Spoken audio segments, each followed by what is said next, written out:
Kemarin kita sudah belajar pesawat sederhana tentang tuas ya. Contoh-contoh tuas itu kayak gunting, eh, gunting kuku ya, linggis, palu ya. Yang penting dia ada bentuk seperti tuas ya. Kemarin tuas sudah, sekarang yang kedua kita bahas tentang bidang miring ya. Bidang miring ya. Bidang miring ya. Nah, pesawat sederhana itu sebenarnya intinya kemarin saya bilang itu artinya kita mengurangi gaya yang kita berikan. Harusnya 100 bisa jadi 50 aja ya. Artinya dalam kata lain bekerja secara smart ya.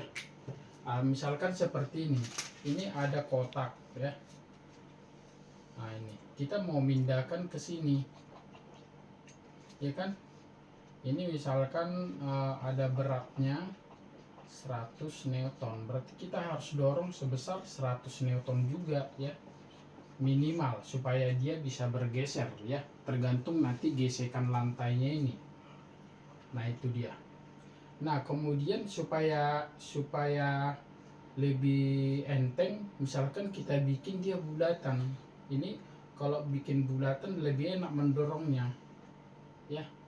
Kita bikin bulatan, kita dorong, ini lebih ringan lagi ya. Nanti kita pelajari di torsi ya, torsi di kelas 2 SMA, torsi ya. Ini makin mudah lagi, tergantung kita mendorongnya secara gelinding atau menggesek ya, tergantung nanti koefisien daripada gesekan lantai ya. Nah kemudian semakin smart, kita bisa bikin bidang miring begini. Nah ini, nah ketika ini udah bidang miring, ini lebih cepat turun ke bawah ya, lebih cepat turun. Nah ini, itulah namanya bidang miring ya. Jadi ini misalkan tingginya ini dari sini, dari lantai sebesar H ya. Nah ini dari sini perpindahannya sejauh S. S ini berarti dapat kita katakan sebagai sisi miring. Nah berarti kembali ke Pitagoras kemarin ya, Pitagoras ya. Nah dari sini keuntungan mekaniknya itu selalu S per H ya, atau sama dengan lengan kuasa per lengan beban ya. Nah itu dia. Jadi ini keuntungan mekanik dari bidang miring itu seperti ini ya. Nah adakah lengan bebannya itu nanti berapa gaya dorong dan berapa bebannya. Nah nanti ini kalau diuraikan, ini misalkan W ya, nanti ada penguraian begini ya. Nanti ini kalian pelajari di kelas 1 SMA, yaitu hukum Newton. Kita perdalam nanti di situ di SMA ya. Nah ini keuntungan mekaniknya S per H ya. Contoh soal ya, contoh soal ya. Nah di sini ini ada sebuah papan ya, papan. Nah ini, nah di sini misalkan nanti apa namanya, bak dari sebuah mobil ya. Nah si Tono ingin menaikkan barang ini ya, dia harus sampai ke bak mobil yang ini. Nah kalau dia mengangkat kan berat ya. Jadi misalkan panjangnya ini 4 meter ya, ini 3 meter ya. Nah itu dia, tentukan keuntungan mekanik ya. Nah dari situ ini kita tahu bahwa tingginya, jadi kita tulis diketahui H sama dengan 4 meter, kemudian datarnya sama dengan 3 meter. Nah ditanya keuntungan mekanik ya, jawab ya, keuntungan mekanik itu sama dengan S per H ya tadi ya.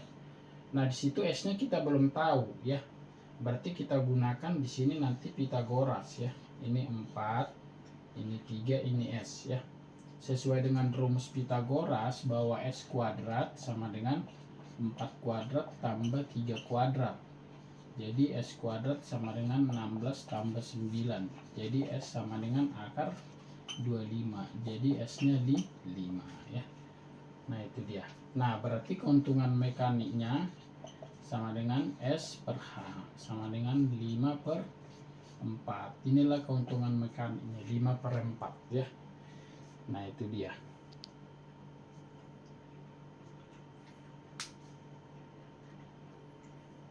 Nah, dari sini kelihatan sekali bahwa dalam menghitung keuntungan mekanik itu harus tahu perpindahannya ya. Nah, itu dia. Kemudian udah tahu perpindahan, kita kembali kemarin ke usaha. Kalau dikasih tahu nanti gaya dorongnya sekian, berarti F kali S ya. Nah, itu dia.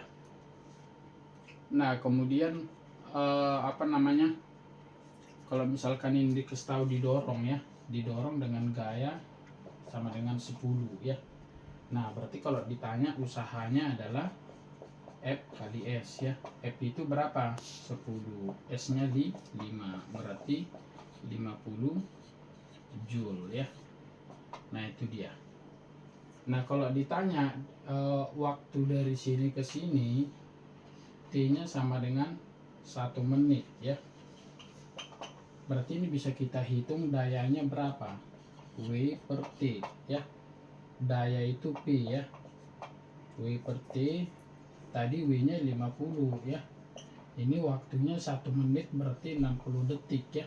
Coret. Sama dengan Joule per detik ya. Nah, itu dia. Jadi bisa kita hubungkan semuanya ya. Jadi dari satu soal bisa nanti beberapa pertanyaan ya. Intinya harus bisalah, harus tahu rumus-rumus yang udah lewat ya. Oke, ini udah selesai dicatat.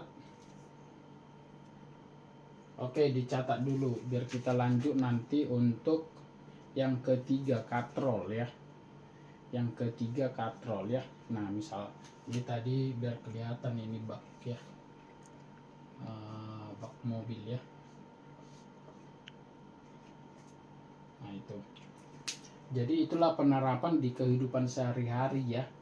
Penggunaan bidang miring itu. Kalau sering misalkan lihat apa, kuli bangunan lagi ngangkat barang dibikin, kadang diangkat aja langsung, padahal kalau dia bikin seperti ini mungkin lebih ringan tenaganya ya. Makanya energinya nanti banyak keluar kalau dia ngangkat ya. Tapi dengan bidang miring hampir bisa 30%, 40% tenaganya itu nggak kepake ya. Jadi hemat energi juga, dia nggak capek ya. Jadi intinya pesawat sederhana itu membuat kita nggak capek ya. Nah, itu dia. Nah, nanti juga dalam pembuatan mobil ya ada juga di sini nanti gaya roda-roda ya. Ini nanti roda ini. Jadi semua yang di kehidupan ini ada hubungannya ke fisika, kimia, matematika, hitungannya ya. Jadi sains itu sangat perlu ya. Sangat perlu. Jangan kita mungkin pemakai aja gitu. Udah pakai apa gitu. Pakai mobil ya udah gitu ya. Nah, mungkin zaman kalian nanti bisa menciptakan mobil yang bisa terbang ya kan. Mobil yang bisa terbang ya.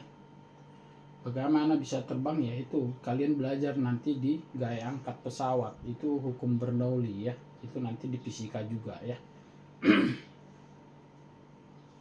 Oke, dicatat dulu ya biar kita hapus, biar kita lanjut ke yang ketiga.